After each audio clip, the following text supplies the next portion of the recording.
3, 2, 1, go!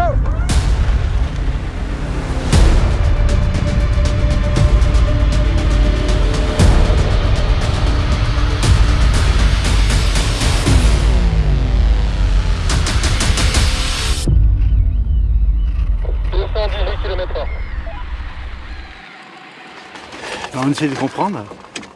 C'est... Je sais pas. Le revêtement neigeux, il est pas glacé encore, tu vois, malgré tout. Et en journée, il n'a pas encore assez peut-être transformé. Il y a une pellicule de poudreuse comme en plein hiver, ce qui fait que je surfe. Je suis pas en position optimale, tu comprends. La veille du record, on est dans une sorte d'impasse. On a une vitesse faible, on a des carénages qui se décollent et on a une incompréhension. Eric est très redressé dessus. On comprend pas ce qui s'est passé. Et en fait, dans l'après-midi, on va visionner les images et on voit ce qui se passe. Eric a les deux roues décollées à plus de 200 km/h, une fois devant, une fois derrière, une fois les deux roues. Il se fait brasser, il monte, il descend.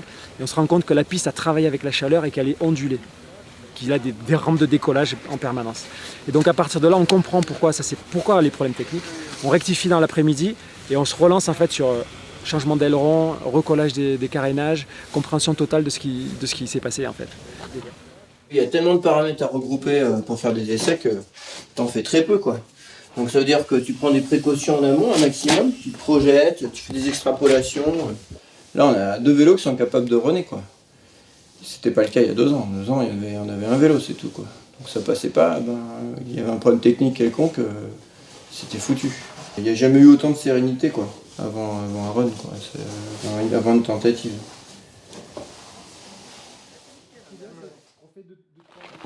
Hier, vous n'avez peut-être pas vu, mais au premier run, il s'est passé des choses. Ça l'a pas fait, hein, on était pas vite.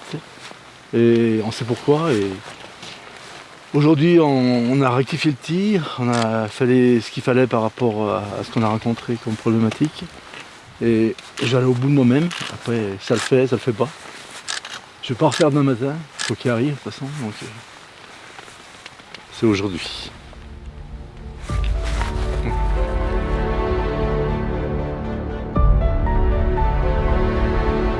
Toute l'approche, c'est qu'en fait la technique qui est omniprésente, à chaque instant il y a de la technique, il y a toujours de la technique. Tout le challenge, c'est que cette technique elle soit mise en retrait derrière, qu'elle passe en fait dans le paysage. Et que ce soit en fait les personnes qui soient mises en avant, la capacité d'écouter les autres. Et ce qu'on a fait là, c'est une dimension expérimentale qui consiste à dire comment est-ce qu'on arrive à casser la pyramide qu'on a habituellement dans nos organisations avec des strates de management. C'est que ça, on l'aplanit, on le casse. Il y a toujours un référent, on va dire Eric est un référent, mais ce leadership il change. Alors, il y a des moments ça va être moi, d'autres moments ça va être la production d'images qui prend le lead et on est tous chacun au service du groupe, au service de l'objectif. Et ça c'est quelque chose qui est un vrai... Là ce qu'on a fait c'est une démonstration, voilà. On l'a juste fait quoi.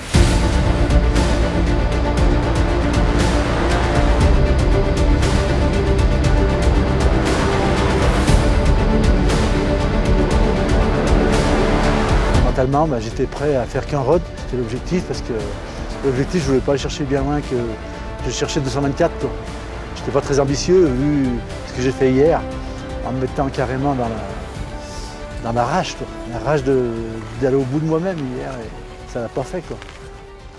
Donc tranquille. Voilà, là on y est. Là t'es dans la pente, ok? Le vélo bien équilibré.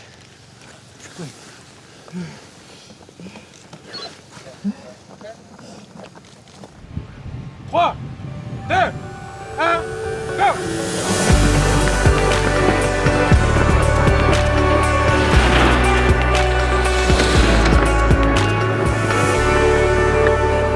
Ça va vite, c'est là.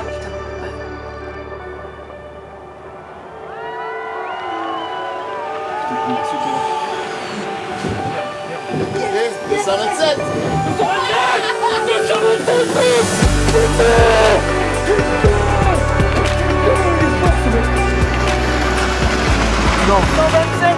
Pardon? 227.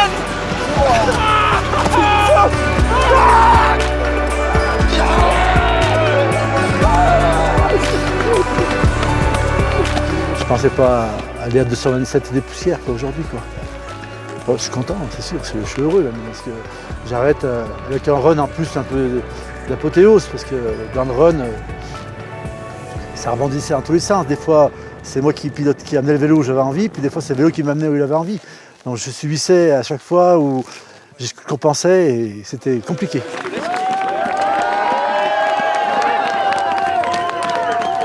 25 ans. 25 ans qu'on se connaît, 25 ans qu'on a commencé à travailler ensemble. Et bon, on va continuer à travailler sur d'autres choses, mais c'est vrai que là, c'est quand même un aboutissement du vélo de vitesse et qui se termine d'une manière magique. Ça fait un pincement au cœur. Et puis d'un autre côté, on est quand même bien content que ça s'arrête. Parce qu'à chaque fois qu'il monte sur le vélo, on a bien la boule au ventre.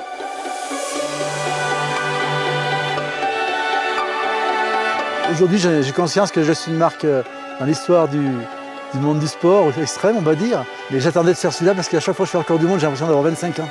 Et j'espère avoir cette sensation-là qui va arriver dans les jours prochains pour me donner la pêche et l'énergie pour aller au bout d'autres projets.